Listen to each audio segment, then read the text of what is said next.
Hi, my name is Meredith, and I'm a student studying psychology from Canada. My question is very simple.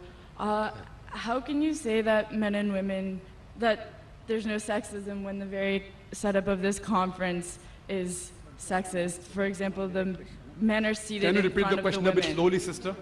Yes. Why is it that the men are seated in front of the women? The very structure of this conference is sexist. Why is that? MashaAllah, sister asked a very good question. That why aren't the women seated in front? No, why are we not, if you're going to separate us, how come we're not left to the right?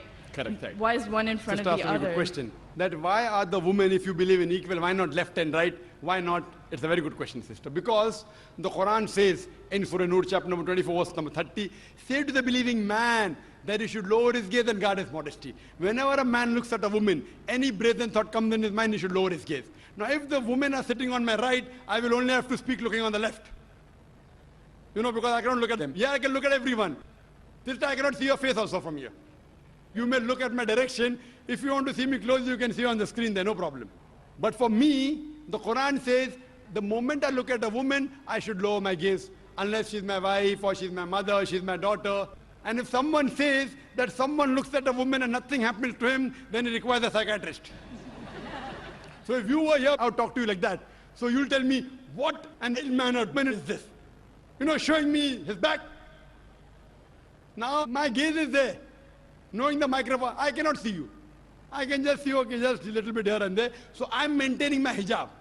Now when we have lady speakers speaking, only ladies, front row, no problem. So what happens? Because it's a gent speaking, there are occasions, some occasions, then we have to keep a partition, and we can do that. And we have done that. But there's such a vast gathering, so many cameras, it will obstruct. So that's the reason, but in no way are we trying to say that the women are inferior. That's the reason we have got a screen close to you, mashallah, especially for sisters who are sitting a bit more behind, so you can get the view.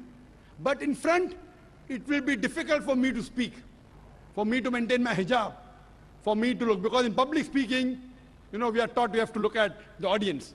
If the audience is a woman in front of me, you know, I remember once I'd gone to the Gulf country, and I was called for a talk, and a ladies' organization. I always say that at least the front row should be gent, you know. But they didn't do it.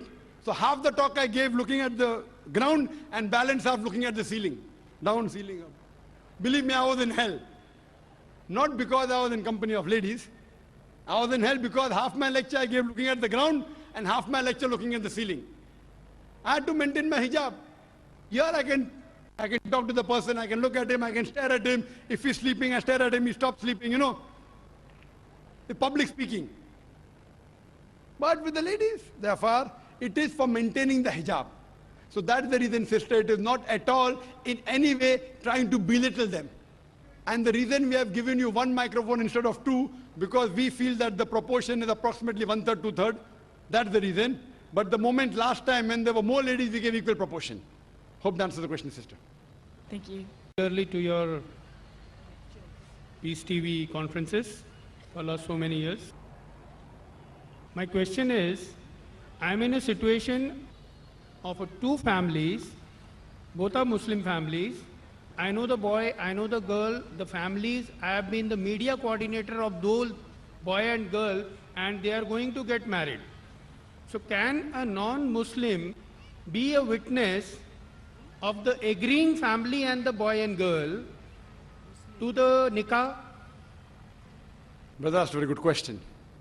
That he has two friends, both are Muslims, one from the girl side, one from the boy side. He's the mediator, he knows both of them, and he got them together. Can he be a witness to the marriage of? As they are telling me to be the witness. At that time to be the witness. Can you be? You can be, under one condition only. Condition is applied. If you bear witness that there's no God but Allah, and Prophet Muhammad is a messenger, you can even be a witness to the nikah. Thank you. Hope that answers the question. Thank you.